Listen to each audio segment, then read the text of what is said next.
제8장.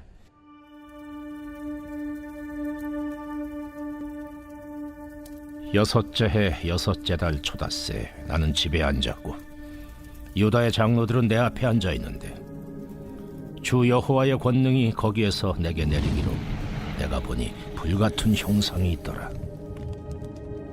그 허리 아래의 모양은 불같고 허리 위에는 광채가 나서 단쇠 같은데 그가 손 같은 것을 펴서 내 머리털 한 모섬을 잡으며 주의 영이 나를 들어 천지 사이로 올리시고 하나님의 환상 가운데 나를 이끌어 예루살렘으로 가서 안뜰로 들어가는 북향한 문에 이르시니 거기에는 질투의 우상 곧 질투를 일어나게 하는 우상의 자리가 있는 곳이라. 이스라엘 하나님의 영광이 거기에 있는데 내가 들에서 본 모습과 같더라. 그가 내게 이르시되 인자야, 이제 너는 눈을 들어 북쪽을 바라보라 하시기로 내가 눈을 들어 북쪽을 바라보니 제단문 어기 북쪽에 그 질투의 우상이 있더라. 그가 또 내게 이르시되 인자야, 이스라엘 족속에 행하는 일을 보느냐? 그들이 여기에서 크게 가증한 일을 행하여 나로 내 성소를 멀리 떠나게 하느니라. 너는 다시 다른 큰 가증한 일을 보리라 하시더라. 그가 나를 이끌고 뜰문에 이르시기로 내가 본즉 담에 구멍이 있더라. 그가 내게 이르시되 인자야, 너는 이 담을 헐라 하시기로 내가 그 담을 허니 한 문이 있더라. 또 내게 이르시되 들어가서 그들이 거기에서 행하는 가증하고 악한 일을 보라 하시기로 내가 들어가 보니 각양곤충과 가증한 짐승과 이스라엘 족속의 모든 우상을 그 사방 벽에 그렸고 이스라엘 족속의 장로 중 70명이 그 앞에 섰으며 사반의 아들 야사냐도 그 가운데에 섰고 각기 손에 향로를 들었는데 향연이 구름같이 오르더라. 인자야, 이스라엘 족속의 장로들이 각각 그 우상에 방한 어두운 가운데서 행하는 것을 내가 보았느냐? 그들이 이르기를 여호와께서 우리를 보지 아니하시며 여호와께서 이 땅을 버리셨다 하느니라.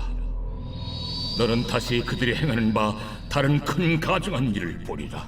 그가 또 나를 데리고 여호와의 전으로 들어가는 북문에 이르시기로 보니 거기에 여인들이 앉아 단무스를 위하여 애곡하더라.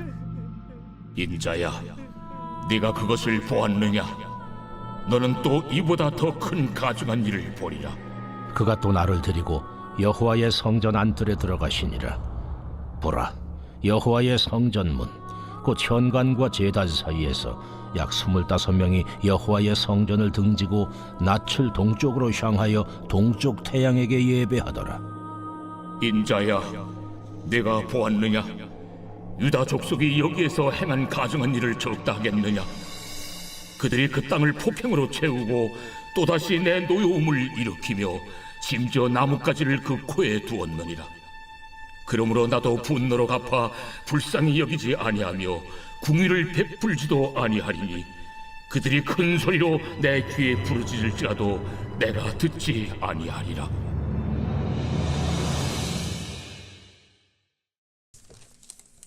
할렐루야. 이른 새벽 우리 주님 전에 오신 믿음의 성도님들을 환영하고 축복합니다.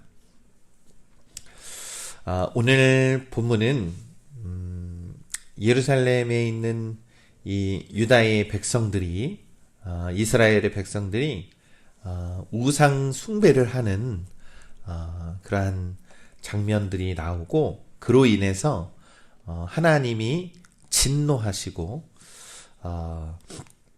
하나님께서 예언하시는 그러한 장면입니다. 오늘 이 8장 1절의 말씀을 보면 여섯째 해 여섯째 달 초닷새에 나는 집에 앉았고 유다의 장로들은 내 앞에 앉아 있는데 주 여호와의 권능이 거기서 내게 내리기로 라고 말씀을 합니다.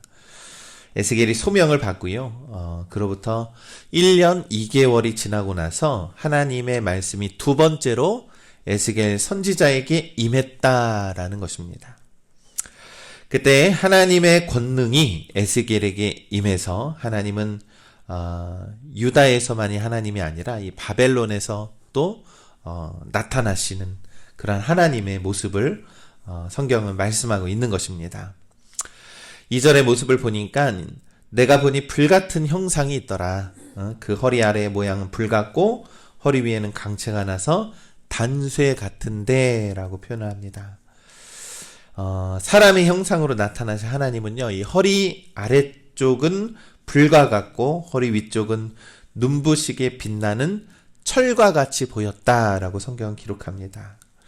즉 하나님께서 불과 같은 모습으로 나타났다라는 것은 심판하시기 위해서 나타났다라는 것을 의미합니다.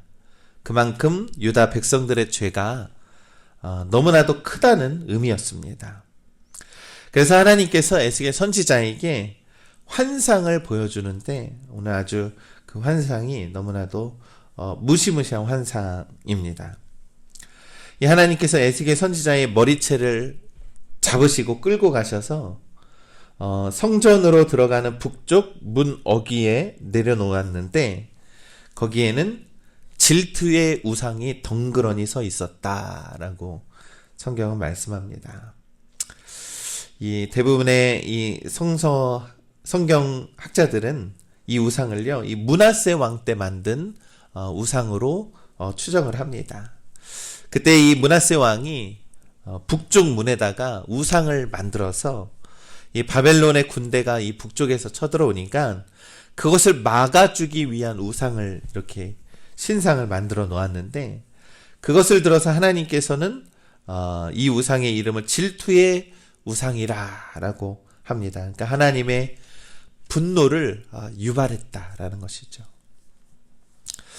여러분, 하나님께서 이스라엘 백성들에게 십계명 말씀을 주면서 너를 위하여 새긴 우상을 만들지 말라라고 하면서 나는 내 하나님 여호와는 질투하시는 하나님이라라고 말씀했습니다. 그러니까 이러한 이스라엘의 그런 율법을 알면서도 이 질투의 우상을 세워둔 것은 이 하나님의 분노를 낳게 했다는 것이죠. 아주 큰 죄를 저지른 것입니다. 이 하나님께서는 다른 더 큰 가증한 일을 보게 될 것이다 라고 말씀하죠. 그리고 나서 또 에스겔 선지자를 데리고 성전 뜰로 들어가 어귀에 이르렀는데 그곳에 담벼락에 구멍이 하나 있었습니다.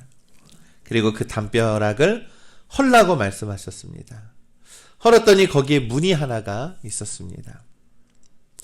이 에스겔 선지자가 그 문을 열고 들어갔더니 놀랍게도 벽에다가 각양 곤충과 이 가증한 짐승들의 모습, 이스라엘 족속이 숭배했던 우상들이 벽화로 가득 그려져 있었다라는 것이죠.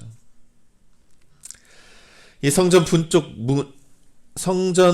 북쪽 문어기에 있던 질투의 우상도 가증한 일이라고 말씀했는데 벽면에 새겨진 곤충과 짐승, 그런 우상들은 가증하고 악한 일이라고 성경은 이렇게 말씀하고 있습니다. 이 유다 백성들이 애굽에서 출애굽한 지가 800년이 넘었음에도 불구하고 여전히 이 애굽에서 우상 숭배했던 그러한 버릇을 버리지 못했다라는 것을 의미합니다. 그래서 이 벽에다가 막 이 애굽의 신들을 막 그림으로 그려 놓았다라는 것이죠.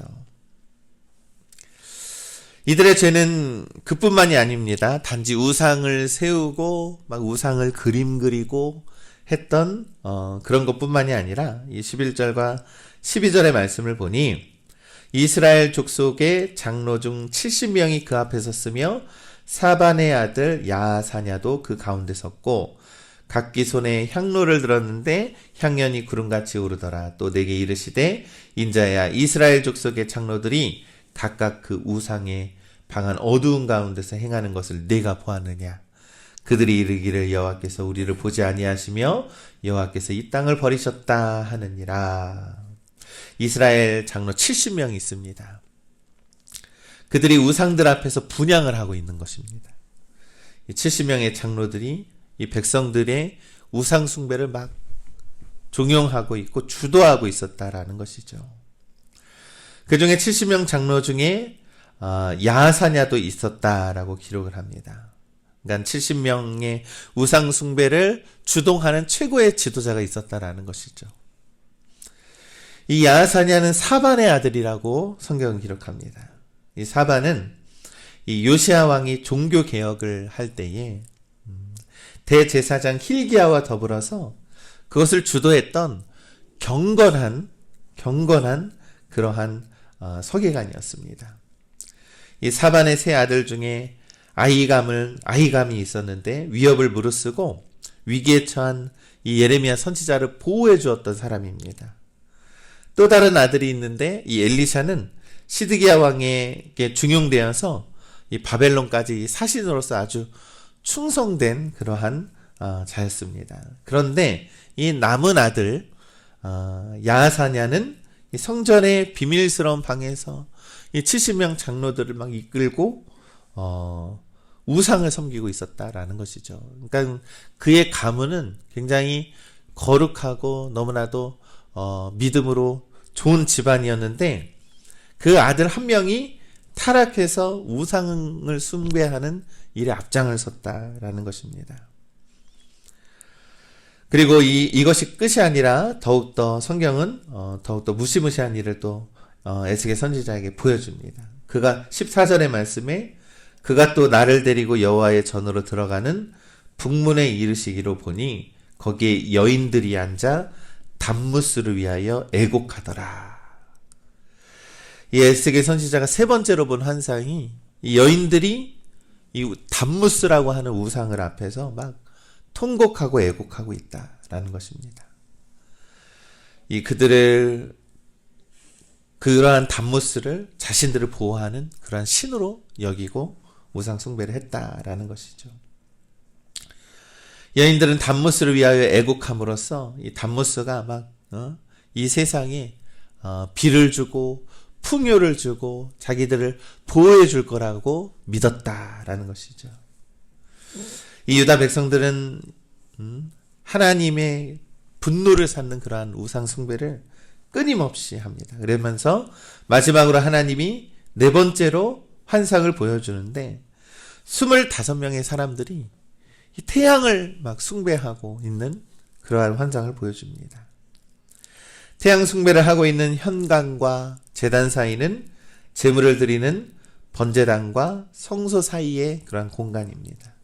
그곳에서 25명이 이 하나님을 등지고 태양을 향해서 막 숭배를 하고 있는 것입니다. 이 네 가지 환상을 보여준 것입니다. 성전 북쪽에는 담무스들을 향해서 막 여인들이 통곡을 하고 뜰 문 안에는 백성들의 지도자인 70명의 장로들이 몰래 우상 숭배를 하고 또 성전 안뜰에서는 종교 지도자들과 제사장들이 태양신을 숭배하고 이것이 바로 이스라엘 백성들의 우상 숭배하는 그러한 모습이었다라는 것이죠. 결국 유다가 멸망한 이유는 무엇입니까? 군사력이 부족해서도 아니고 경제력이 부족해서도 아니라 하나님에 대한 믿음이 무너져 있었기 때문이죠. 그들은 긴 시간 동안 하나님께서 보호해 주셨는데 하나님을 버리고 우상 숭배한 하나님이 가장 싫어하는 그러한 죄를 저질렀다라는 것입니다. 오늘 믿음의 성도 여러분, 에스겔서 8장은 이렇게 너무나도 참담한 세상의 모습을 우리들에게 보여주는 것과 같습니다. 오늘날에 우리 보이지 않는 이 우상뿐만이 아니라 여전히 오늘날에도요 무당짓하고 주술짓하는 자들이 많이 있습니다. 왜 그렇습니까? 그게 자신들의 부를 주고 권력을 주고 그런 것들이 나를 풍요롭게 한다라는 것입니다. 하나님은 결코 그러한 나라와 그러한 백성들을 좌시하지 않는다라는 것이 오늘 에스겔서 8장의 말씀의 교훈입니다. 하나님은 분노와 진노를 사는 하나님이시고 질투의 하나님이십니다. 오늘날 이러한 타락한 세상이 무서운 것이 아닙니다. 우리들의 입장으로 봤을 때 이렇게 영적으로 타락한 세상이 무서운 것이 아닙니다. 이 부패한 이러한 세상 때문에, 무당짓하는 이러한 세상 때문에 그로 인해서 하나님의 진노를 사는 것이 무서울 뿐이다라는 것이죠. 그러니 우리가 해야 하는 것은 이 하나님의 진노를 거두기 위해서 우리가 철저히 회개하고 자복하며 하나님의 말씀에 순종하는 길뿐이라는 것입니다. 우리 믿음의 성도 여러분, 세상의 우상들이 우리에게 풍요를 주는 게 아닙니다. 이 우상이 우리를 지키는 것이 아닙니다. 오직 하나님의 말씀이 우리를 지키시고 하나님께서 우리를 지키시고 하나님께서 우리와 함께 하심을 믿고 믿음으로 살아가야 하는 때임을 우리가 믿습니다. 그러니 오늘도 믿음으로 넉넉히 승리하며 나아가는 우리 믿음의 성도님들 되시기를 우리 주님의 이름으로 간절히 축원합니다.